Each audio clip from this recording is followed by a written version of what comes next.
dapat ikan satu lagi. Mau pesta. Oh. Satu Banyak lagi. ya, Bu, ya. Bu mau pesta. Ini ikan patin, guys. Ikan patin rasa anak hiu. Mandi dulu dia mandi dulu.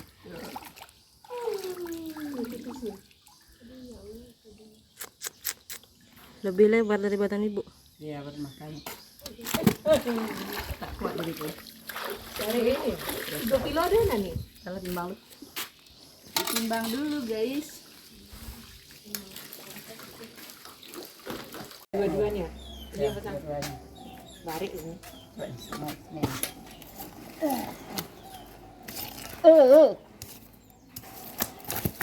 Kau ambil konten nak? Bapak kau cepet. Pak ambil konten. Oh iya, ada konten di itu, Gi. Ambil konten lu dah. Di itu di YouTube nih Di dia. YouTube. Mau apa dah? Pak ambil konten. Tahu tak dobek juga masuk itu dobek tembang ayo.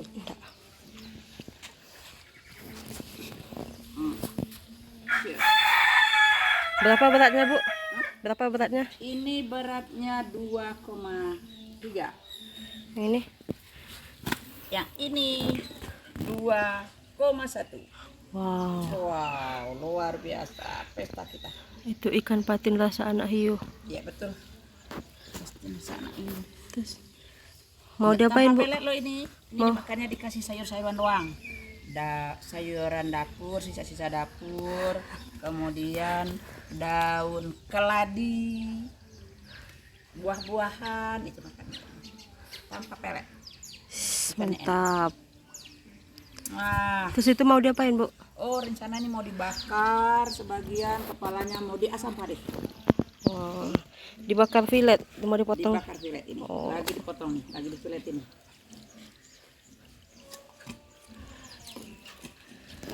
Lihat, guys. Marah dia. Lihat, guys. Luar biasa sebenarnya. Warnanya udah mirip kayak salmon, guys. Mau dikirim ke cucu nih, ke Batam. Cucu suka salmon kan.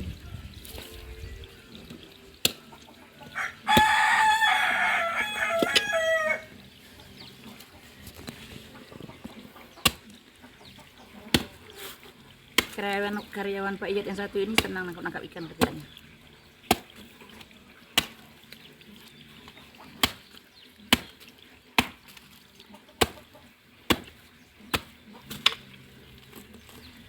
Tanpa lemak tuh, biasanya kan patin banyak lemaknya kan, karena ini makanannya sayur-sayuran, dia tidak berlemak banyak. Tuh, sedikit lemaknya, udah habis.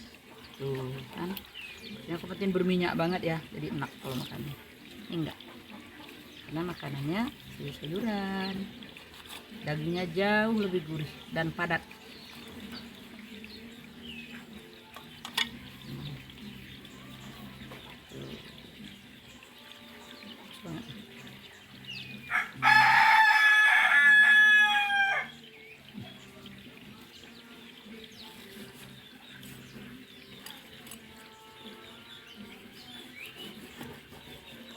Itu puas makan itu.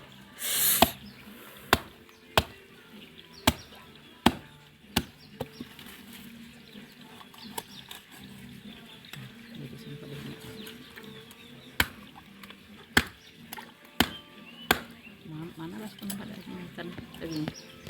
Jadi mana itu? Jadi kasih putar dulu bentar. Ini banyak kita itu.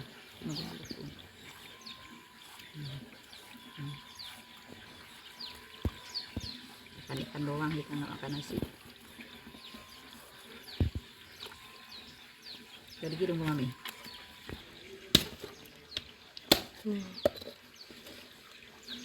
Syukur ada ikan. Kalau hobi buaya gimana coba?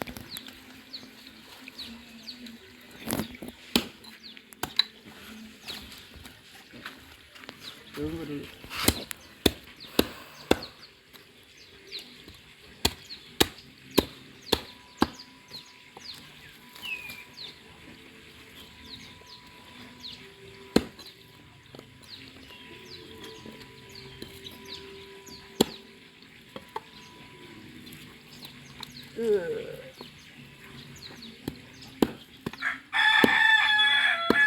Pecah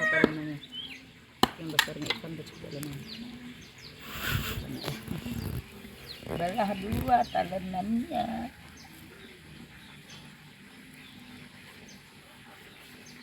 Benar-benar dagingnya ajib nih. Ajib ini ajib.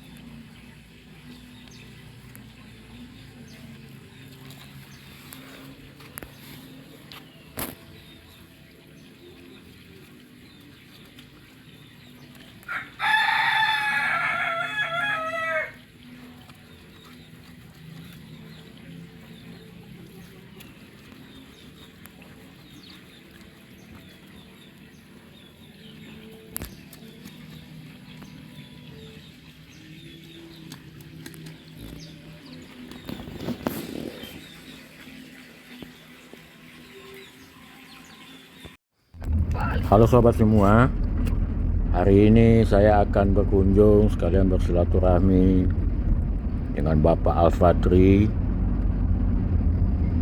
Beliau sekarang sudah pensiun dari dunia perikanan yang konon kabarnya sekarang tekun di budidaya ikan lele dan sukses. Konon kabarnya sangat sukses mengisi hari pensiun katanya. Kebetulan beliau juga dulu merupakan pembina kami dalam dunia peternakan, perikanan sebelum lahirnya usaha aneka rendang dan keripik Kokoci ini. Mudah-mudahan beliau ada di rumah sekalian bersilaturahmi dan berbagi inspirasi tentang dunia lele.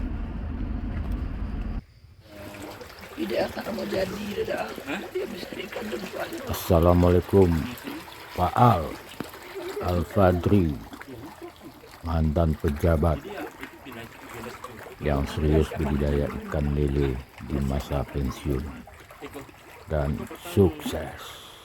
Tadi udah mantan ikan ke Alfa bersilah.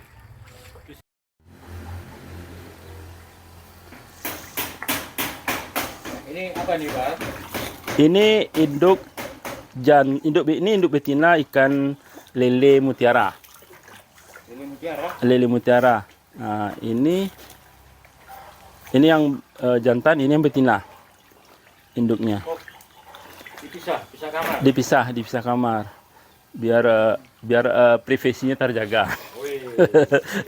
Kelebihan daripada yang lain kan dari sisi pertumbuhannya lebih cepat dibandingkan lele yang biasa. Kemudian efisiensi pakannya lebih efisien. Nah, itu secara umum seperti itu. Dan yang ketiga kan lebih tahan penyakit. Nah, tiga itu konsep awalnya. Tapi Pak Membibitkan sendiri. Boleh kita lihat Pak? Boleh. Kawinan. Ya. Nah, ini apa nih Pak? Ini adalah bak yang kita lakukan di sini, proses pemijahan ikan lele mutiara tadi.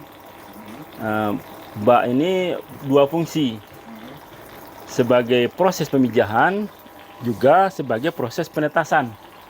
Nah, ini baru umur 2 hari, belum kelihatan larvanya. Kalau pakai senter mungkin bisa, tapi belum. Sebetulnya dia sudah ada, tapi masih sudah jadi makhluk kan, larva, tapi belum Nah. Jadi di bak ini berapa lama?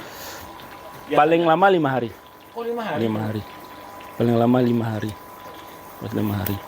Terus setelah ini nanti kita pindah ke kolam pendederan. Oh, pendederan. Nah, nanti kita bisa lihat di sebelah itu. Nah, kalau ini apa nih Pak? Ini salah satu metode pendederan ikan lele tersebut dengan kolam terpal. Kolamnya sangat sederhana sekali. Apa saja sebenarnya bisa. Tetapi praktis gitu kan. Oke. Praktis anunya. Hanya pakai terpal. Ya, hanya pakai terapang. Ini di sini sudah. Air. Ya. Ini kedalaman 20 cm. Nah, ini kelihatan ini. Nah, lihat tuh Pak Ed. Nah, ini kan. Ini umurnya Pendederan tuh kalau bahasa ininya apa tuh? pendederan itu bahasanya pokoknya pemeliharaan ikan dari larva umur 5 hari itu sampai umur 21 hari. Ini kebetulan sudah umur 21 itu kelihatan tuh. Sudah langsung umur yang 21 hari. Nah, itu kan kelihatan tuh. Nah. Oh iya iya iya. iya. Nah, kan. Nah, ini prosesnya. Ini mungkin kalau Dari bak sana. dari bak sana, pindah ke sini. Nah, nanti dari sini sebulan, di waktu 1 hari paling lama atau sebulan, dipindah lagi ke kolam berikutnya. Tuh, ini mungkin P1 namanya, nanti ke sana lagi P2. Nah, P1 dan P2. Muncul sebentar lagi muncul tuh. Nah ini Nah. kolam bulatnya apa nih Pak? Nah, ini kolam bulat ini salah satu sistem pembesaran. Sistem pembesaran dengan kolam bundar namanya kan, kolam bulat kan. Mungkin ini ikannya mulai dari umur sebulan atau 1 jari lah, sebulan 2 bulan sampai di sini bisa sampai panen. Bisa sampai panen. Nah, Bagi yang tidak punya lahan sempit bisa. Nah, ini salah satu pemanfaatan lahan sempit kan. Dia punya lahan sempit tapi ingin usaha. Nah, inilah salah satu solusinya kan. Di kolam bundar katakan, kolam bundar. Kolam bulat, kolam bundar. Praktis sekali.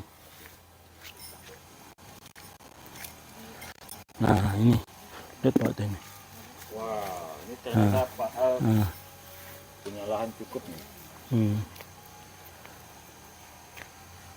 Nah ini ini termasuk pendederan. Ya, ini pemeliharaan.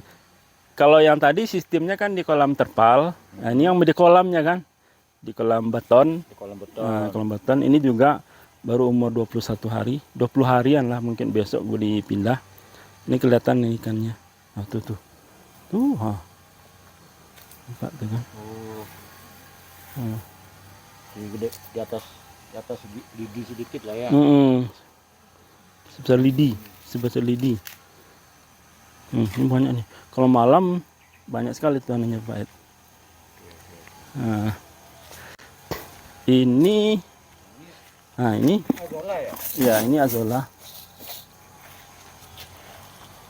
Ini sama yang ini. Belum, ini yang besarnya. Ini udah besar. Oh, ini kolam pembesaran. Nah, jadi kalau dari kolam situ pindah ke sini gitu kan. Ini P2 nih. Oh, P2-nya. Sudah masuk P2-nya ini. Nah, kebetulan di P2 itu kan azolanya gampang berkembang. Karena kenapa gampang berkembang? Kan tidak dimakan sama ikannya kan. Iya, iya. Kalau dimasukkan kolam pembesaran tuh seperti itu dimakannya ikan. Iya. Jadi ini adalah salah satu tempat budidaya azola yang paling aman gitu kan. Apanya dosis tinggi, peletnya dosis tinggi. Terus azolanya juga dimakan. Kalau yang ukuran kecil belum. Tapi kalau sudah yang besar baru dimakannya. Jadi ini tempat pemeliharaan azola, perbanyakan azola yang paling aman gitu kan. Paling aman. Paling aman karena ikannya belum makan azola. Makan. Nah, tapi azolanya berkembang. Nah, nanti kita panen azolanya, kita pindah ke yang sudah seperti ini kan udah konsumsi nih. Ya, Bisa ya, ya. itu juga. Nah, seperti itu anunya. Prosedurnya seperti itu gitu kan. Langkah-langkahnya. Itu ramai banget tuh ikannya. Iya, itu yang sudah P3-nya itu sudah pembesarannya. Itu P2 sudah pembesaran. Ayo. Nah, ini kolam pembesaran ya Pak. Ya, ini kolam pembesaran. Jadi lanjutan dari yang tadi. Ini P3-nya. Nah, ini sudah masuk P3-nya. Nah, ini kan. Bagus ikannya kan? Lanjutkan ini.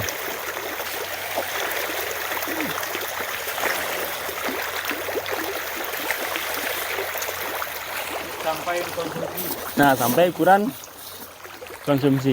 Jadi di sini memang masih ada tahapan anunya Pak Ed, masih ada tahapan seleksi. Nanti kita seleksi yang sudah bisa masuk ukuran untuk dijual gitu, dikonsumsi. Nanti yang kecil kita pindah lagi ke kolam yang lainnya. Ada kolam lain. Nah, jadi belum semuanya nih. Belum semuanya untuk cocok dengan ukuran dikonsumsi. Masih disortir dulu kan. Masih ada yang kecil gitu kan.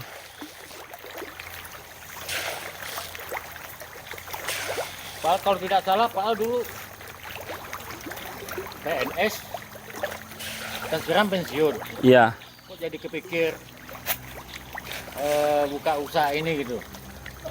Kebetulan saya kan dulu waktu PNS-nya di Dinas Perikanan. Dan kebetulan juga sekolah juga di sekolah perikanan dulu. Jadi stylenya sudah di ikan gitu, yang anyir-anyir gitu ya, dari ikan gitu kan. Nah, jadi pas waktu dinas sudah berkecimpung di perikanan, kemudian apa salahnya kan lebih klop gitu kan, kalau pas pensiunnya juga usahanya di perikanan gitu kan.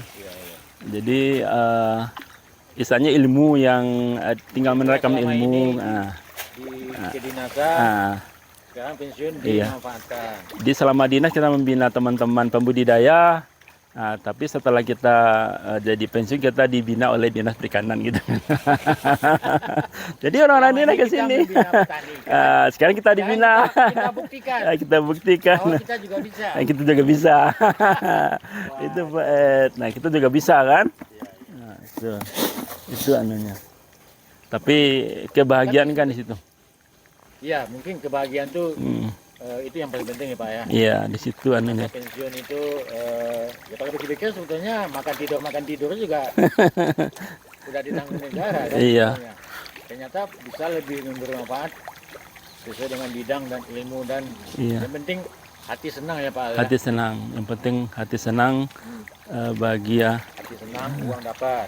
Ya, uang dapat gitu. Tapi kata orang kan cari uang dari hobi itu lebih gitu ya, lebih bahagia gitu kan. Bahagia, mungkin seperti itu katanya. Fokus ya Pak. Ya, seperti Pak Ed kan juga tuh. Orang anak IPB. Hobinya dagang, Cocok kan.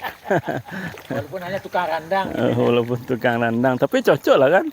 Cocok. Yang penting kan menghasilkan dan Tapi intinya lagi kita kan usaha, yang namanya hasil wallahu alam ya, rezeki kan raib ya. apalagi ini usaha makhluk hidup ya. Nah, usaha makhluk hidup kan. Lihat ikan makan juga kita senang kan. Nah, lihat senang, senang gitu. Nah. Oke, kita lanjut kolam terakhir. Nah, ini kolam pembudidayaan yang terakhirnya kan. Ini yang memang siap Ini yang terakhir. Iya, ini yang istilahnya yang siap siap panen, ini siap jual lah cuma kan. Nah, ini siap jual. Kalau di sini sudah siap jual nih.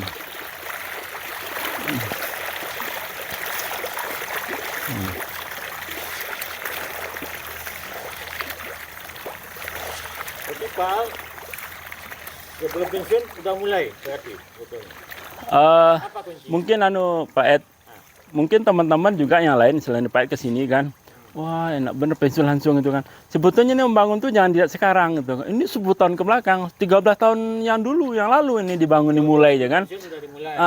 Jadi sudah dimulai dari pensiun. Mungkin kolamnya pertama tuh hanya kecil, hanya beberapa buah gitu kan. Nah, ini juga satu dibagi 2 gitu kan. Jadi hanya kecil, pokoknya sedikit lah gitu kan. Berkat angsur jadinya Pak Ed. Berkat angsur baru jadi seperti ini kan. Nah, inilah kondisi anunya. Secara ekonomi pasti menguntungkan lah, kalau nggak menguntungkan berarti udah stop. Alhamdulillah menguntungkan. Ya benar, kalau enggak tentu stop. Tapi sebetulnya gitu Pak, kalau kita punya induk, kita punya ilmu, punya kan. Ya. Usaha kalau induk itu kan gampang kawin-kawinkan kan. Nah, tinggal nanti kecil modal induk doang sebetulnya, kalau induk doang. Kita berlipat-lipat ya. Untungnya berlipat, cuma besar kecilnya itu rahasia Allah kan. Enggak bisa kita enggak bisa kita kan. Terus kita juga karena Pak Al juga ini pasarnya Pak Ed, kita kan ngisi pondok. Ya, pasarnya gimana Pak Al? Jadi kita kan mengisi pondok pesantren Al Kausar di Tanjung Pati, kemudian Al-Fat di Kota Payakumbuh kan. Rutin. Kalau di Al-Fat 2 kali seminggu, di Tanjung Pati Al Kausar itu 1 kali seminggu kan. Iya. Ya mungkin rata-rata masuk 80-100 kiloan lah seminggu. Nah, itu rata-rata kan. Nah, mereka tuh kan siap bersih. Jadi kita ikan tuh sudah siap disiangi kan. Iya. Nanti ada juga di sini kita ibu-ibu yang membersihkan, 2 orang kita pakai kan. Nah, nanti ada yang istri yang ngantar. Jadi orang pondok tuh sudah siap goreng gitu kan. Apanya tuh? Ikannya tuh. Nah, ini enggak tercukupi oleh ikan kita aja, Pak Ed. Kita juga bermitra dengan teman-teman pembudidaya yang lain kan.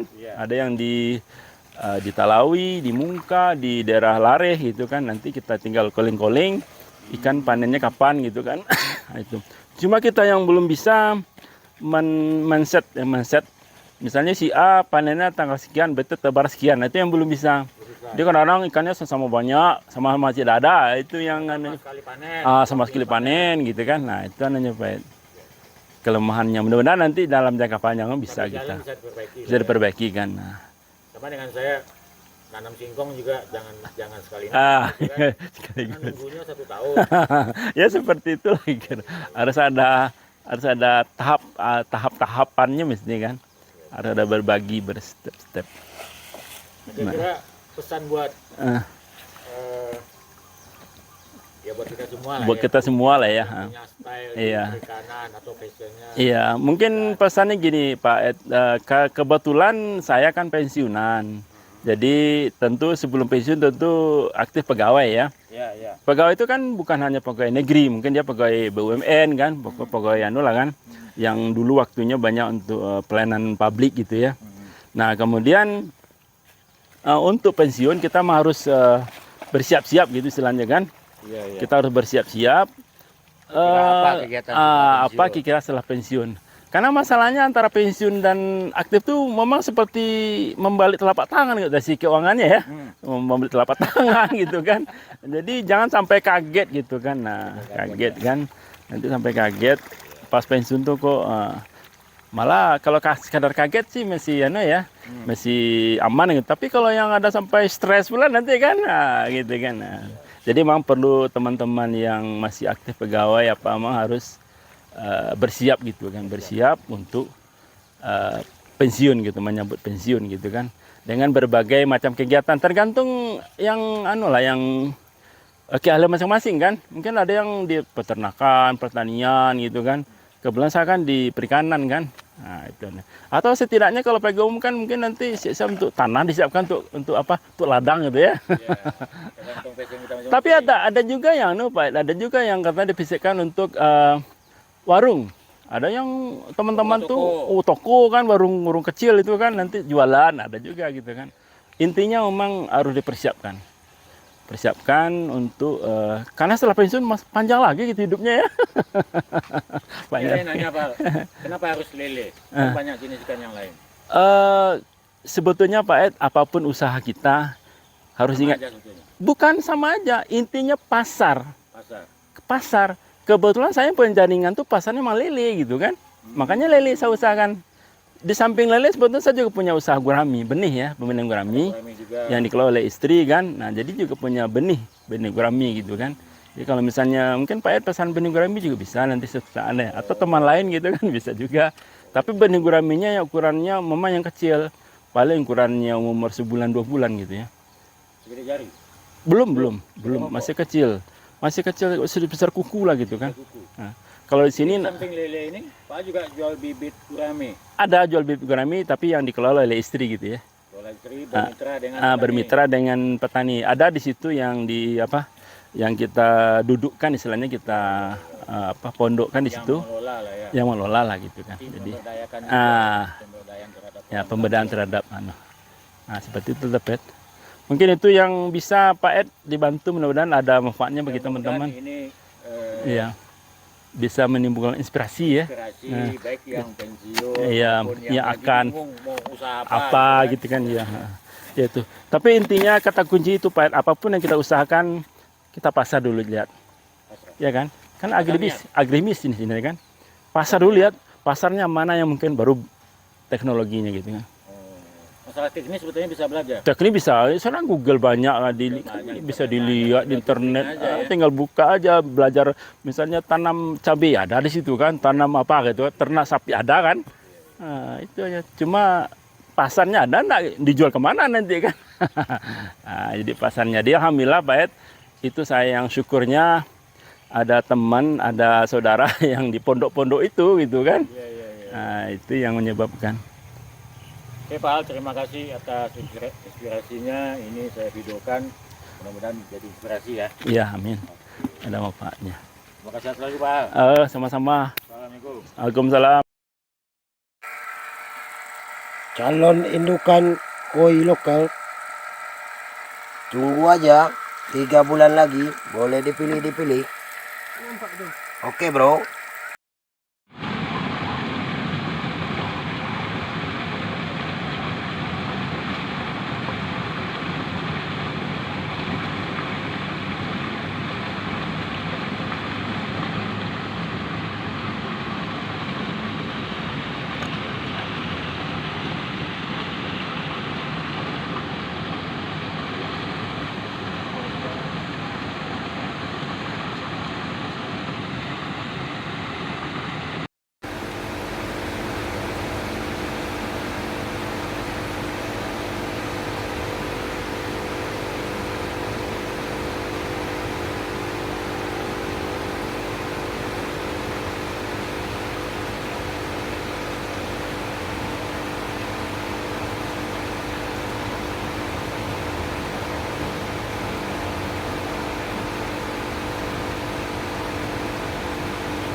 Ambil kemang dulu, 1 C, 1 suci. 10, 15.